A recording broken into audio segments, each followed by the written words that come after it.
आज रूस और चीन के डेलीगेशन की मीटिंग है। दोनों देश कई द्विपक्षीय समझौतों पर सहमति की तैयारी में हैं। अमेरिका से निपटने के लिए कई मोर्चों पर एक साथ आ सकते हैं।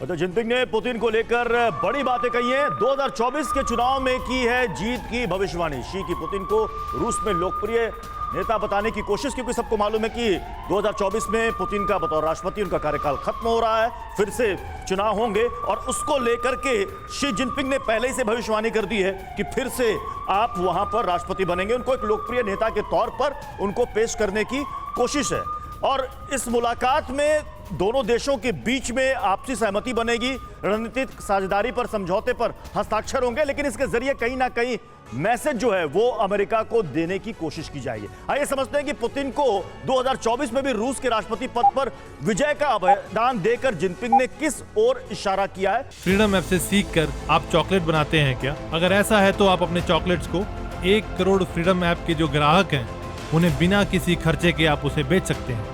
इसे हम समझने की कोशिश करते हैं। मैसेज क्या है उसका?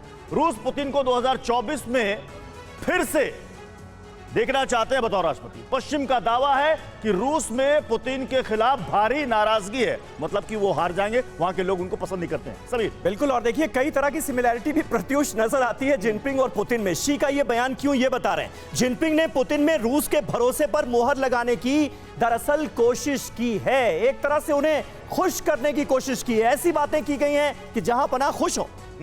पश्चिम यहां तक कहता है कि पुतिन को बेदखल किया जा सकता है, इतनी गहरी नाराजगी है। इसके उलट शी जिनपिंग ने उन्हें अगले टर्म का भी विजेता बता दिया है। एक दूसरे की जमकर तारीफ।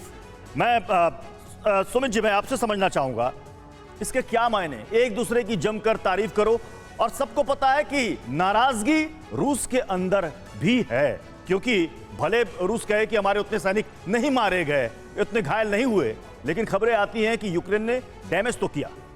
देख, पहले शी जिनपिंग से शुरू करता हूं। तो वो तीसरी बार राष्ट्रपति बन गए चीन में, और जब तक वो चाहेंगे वो तब तक संविधान में संशोधन के बाद वो राष्ट्रपति रह सकते हैं। कुल मिला के ये ऑटोक्रेटिक टेंडेंसी है चीन में, जो कि दिख रहा है। दूसरी बात, जब चीन के राष्ट्रपति यही बात रूस के राष्ट्रपति को कहते हैं कि पुतिन बहुत बड़े नेता हैं, देश का इसमें रसिया का हित है, अगर वो फिर से दोबारा जीत के आते हैं और जीत के आएंगे ही, तो यूक्रेन के परिप्रेक्ष्य में देखिए जिस तरह आप सही कह रहे हैं कि जिस तरीके से उनके विरुद्ध एक तो तबका है रूस में जो कि इस युद्ध से खुश नहीं है, वो चाहता है कि इस युद्ध को जल्दी से जल्द खत्म किया जाए, और जिस तरीके से आंतरिक रूप से रूस की दिक्कत है इससे भी गुरेज नहीं है कि उसमें दिक्कत है। तो शी जिनपिंग आप एक बड़ा दुनिया का एक बड़ा नेता जब रूस के राष्ट्रपति के साथ खड़ा होकर कहता है कि अगर पुतिन जीतते हैं तो रूस के लिए अच्छा होगा, तो कहीं ना कहीं एक लेजिटिमेसी प्रोवाइड करने की कोशिश की जा रही है। 30 सेकंड में यूके देवनाथ साहब, ये म्यूचुअल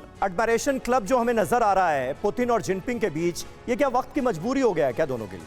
समीर, मेरे दुश्मन का दुश्मन मेरा दोस्त है, ये उभय पक्ष के लिए लागू है। आज चीन का दुश्मन कौन है? अमेरिका। और उसका दुश्मन कौन है? रूस। आज रूस का दुश्मन कौन है? अमेरिका। उसका दुश्मन कौन है? चीन। तो दोनों ही जानते हैं कि अगले 10, 20, 30, 40, 50 साल में दुनिया में राज करना है, और अमेरिका को अगर साइड लाइन करना है तो दोनों देशों को एक साथ मिलकर काम करना पड़ेगा। बिल्कुल सही बात। और चीन में देखिए कहा जाता है शी जिनपिंग ताउम्र राष्ट्रपति रहेंगे। यही बात पुतिन के लिए रूस में कही जाती है, और दोनों मिल रहे हैं, एक दूसरे की जमकर तारीफ कर रहे हैं। फ्रीडम ऐप से सीखकर आप चॉकलेट बनाते हैं क्या? अगर ऐसा है तो आप अपने चॉकलेट्स को 1 करोड़ फ्रीडम ऐप के जो ग्राहक हैं उन्हें बिना किसी खर्चे के आप उसे बेच सकते हैं।